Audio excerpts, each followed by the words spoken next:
श्री गुरुवे नमः। आज से हम स्वामी राम के विषय में कुछ जानने की कोशिश करेंगे। उनके जीवन में घटी कुछ घटनाएं, किस प्रकार वो इतने बड़े हुए। आप अगर स्वामी राम को नहीं पहचान रहे हो तो मैं आपको बताना चाहता हूं कि अगर आप कभी उत्तराखंड गए हो तो वहां पर जोली ग्रांट है और जोली ग्रांट में हिमालयन इंस्टीट्यूट है जो कि काफ़ी बड़ा अस्पताल है चिकित्सा के क्षेत्र में। तो वहाँ उसकी जो स्थापना है वो स्वामी राम ने ही की थी। तो उन्हीं के विषय में हम थोड़ा बहुत जानने की कोशिश करते हैं। स्वामी राम जो है वो 20वीं शताब्दी के दिव्य संत श्री स्वामी राम हिमालयन इंस्टीट्यूट के संस्थापक भी हैं। उनका जन्म हिमालय के गढ़वाल क्षेत्र में हुआ। भारत और विदेशों में शिक्षा दीक्षा के साथ हिमालय की गुफाओं में घोर तपस्या करना, अल्पायु में ही शंकराचार्य पद पर आसीन होना, 2500 ग्रंथ को लिखना, विश्व के कोने कोने में ऋषियों के ज्ञान को पहुंचाना पूज्य स्वामी जी के अलौकिक व्यक्तित्व का प्रमाण है। तो उनसे संबंधित ही कुछ कहानियां हैं, वो मैं आपको सुनाने की यहाँ पर कोशिश करूँगा। एक उनकी बहुत ही प्रसिद्ध कथा हुई थी भूवाल सन्यासी की, जो कि काफ़ी चर्चा में रही और जिससे वो हाईलाइट हुए थे, वो मैं आपको बताने की कोशिश करता हूँ। भूवाल नाम के एक सन्यासी थे। वे सन्यास दीक्षा से पहले पूर्वी बंगाल के भूवाल नाम की रियासत के राजकुमार थे। ये सत्य घटना है पूर्ण रूप से। ये आपने पहले भी सुनी होगी, पर जिन भक्तों ने नहीं सुनी है ये उनके लिए है। भूवाल छोटी उम्र में ही उनकी शादी हो गई। वे बड़े ठाट बाट से अपने वैभवपूर्ण महल में रहा करते थे, किंतु उनकी पत्नी एक डॉक्टर के प्रेम में पड़ गई। वह डॉक्टर महल में ही रहा करता था और राज परिवार का वह डॉक्टर था। उनकी पत्नी का भाई सत्येंद्र भी धन वैभव के लालच में आकर इस राजकुमार की हत्या का षड्यंत्र रचा करता था। सत्येंद्र, डॉक्टर और पत्नी इन तीनों ने मिलकर राजकुमार को थोड़ा थोड़ा करके कोबरा का जो है वो विष देना शुरू कर दिया। राजकुमार की स्थिति बिगड़ती गई, उनका स्वास्थ्य गिरता गया। इधर वह डॉक्टर दवा के बहाने राजकुमार को कोबरा के विष की सुई लगाने लगा और उससे यह बताता रहा कि वह उन्हें विटामिन की सुई लगा रहा है। डॉक्टर ने धीरे धीरे विष की मात्रा बढ़ाई। उनका स्वास्थ्य गिरते देख लोगों ने सलाह दी कि वे कलकत्ता जाकर अपना इलाज करवाएं। राजकुमार कलकत्ता गए और वहां से स्वास्थ्य लाभ के साथ सत्येंद्र को साथ लेकर दार्जिलिंग चले गए। दार्जिलिंग में थोड़े ही दिनों में राजकुमार की मृत्यु हो गई। राजकुमार की मृत्यु के बाद सत्येंद्र, जो कि राजकुमार की पत्नी का भाई था, तो उनका नाम सत्येंद्र है, सत्येंद्र तुरंत ही राजकुमार का दाह संस्कार करने में लग गया। राजकुमार की शव यात्रा में शहर के हजारों निवासी, मित्र और संबंधी लोग थे। राजकुमार के शव को शहर से थोड़ी दूर एक पहाड़ी नदी के किनारे शमशान घाट में ले जाया गया। चिता में अभी आग ही लगी थी कि एकाएक मूसलाधार वर्षा होने लगी। पहाड़ों पर जब भी वर्षा होती है तो वहाँ पर किनमिन कम होती है, मूसलाधार ही होती है वहाँ पर। जलते हुए शव को वहीं छोड़कर लोग पानी से बचने के लिए इधर उधर भाग खड़े हुए। जैसा कि आप जानते ही हैं कि दार्जिलिंग एक ऐसा पर्वत है जहां भारी वर्षा हुआ करती है।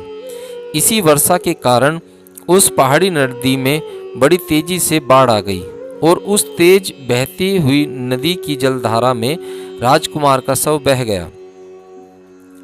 शमशान घाट से 3 मील दूर मेरे गुरुदेव यानी कि स्वामी राम अपने शिष्य के साथ एक गुफा में ठहरे हुए थे।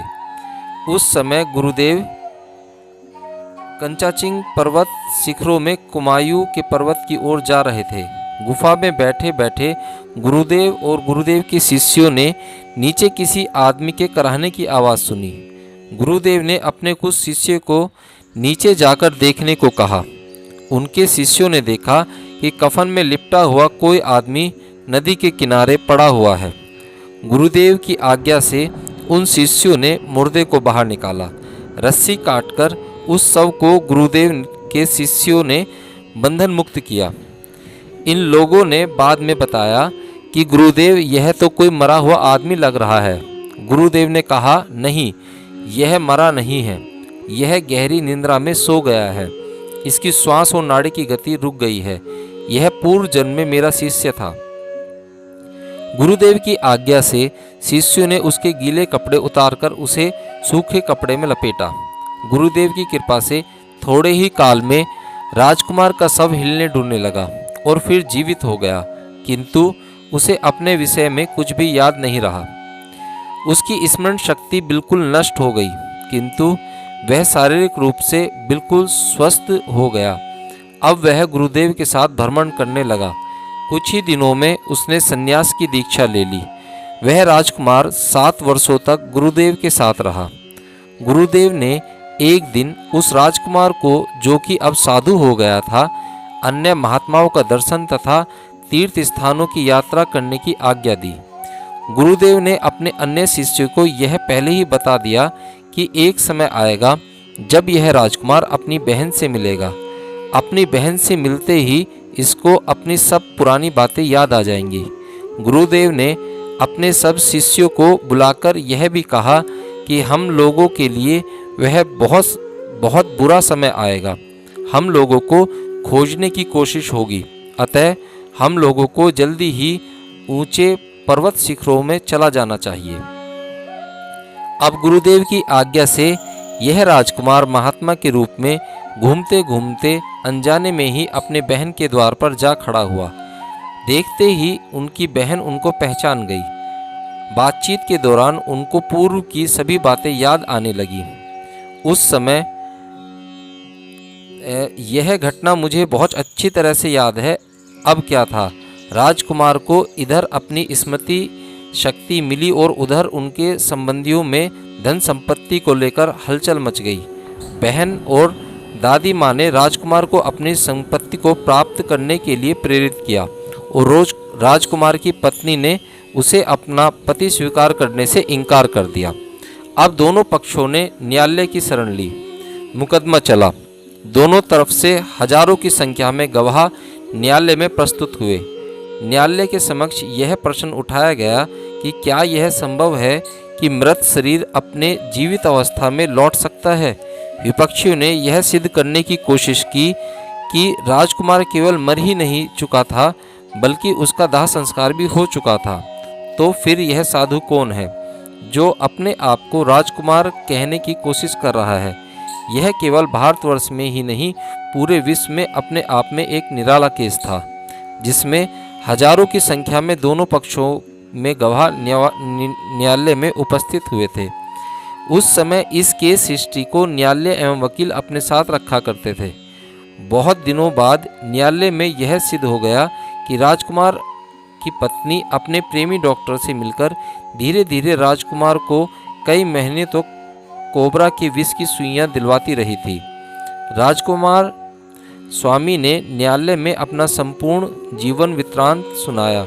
उसने यह भी बताया कि उसकी मृत्यु कैसे हुई, उसकी लाश को लेकर शमशान तक कैसे ले जाया गया, उसकी चिता में आग लगते ही मूसलाधार वर्षा कैसे हुई जिससे नदी में बाढ़ आई, कैसे उसका शव बह गया, किस प्रकार से साधु ने उसको नदी से बाहर निकाला, किस प्रकार गुरुदेव ने उसको जीवन दान दिया और संन्यास की दीक्षा दी। उन दिनों लोग मेरे गुरुदेव को खोजा करते थे ताकि वे भी न्यायालय में आएं और गवाही दें। मेरे गुरुदेव न्यायालय में तो नहीं गए, किंतु उन्होंने अपने 2 शिष्यों को राजकुमार की सहायता के लिए भेज दिया था। इस प्रकार न्यायालय में राजकुमार स्वामी की विजय हुई और उन्हें अपने भूवाल नामक राज्य की पुनः प्राप्ति हुई। अब वे साधु के वेश में न रहकर राजा के रूप में रहते थे और अपने भूवल राज्य की देखभाल करते थे। उनके लिए गुरुदेव की यही आज्ञा थी, किंतु मुकदमे में विजय होने के थोड़े दिनों बाद ही उनकी मृत्यु हो गई। जीवन का लक्ष्य प्राप्त करने के उपरांत संत जन कल्याण में ही लगे रहते हैं। जनहित, समाज हित, संसार हित के कामों में लगे रहना उनके जीवन का एक अविभाज्य अंग बन जाता है। वह मानव कल्याण की कामना किसी आकांक्षा से नहीं करते, बल्कि सेवा करना उनके लिए ईश्वर की सेवा करना है। दूसरों से प्रेम ही ईश्वर के प्रति प्रेम है। यही अभिव्यक्ति का एक सहज और सरल उपाय है।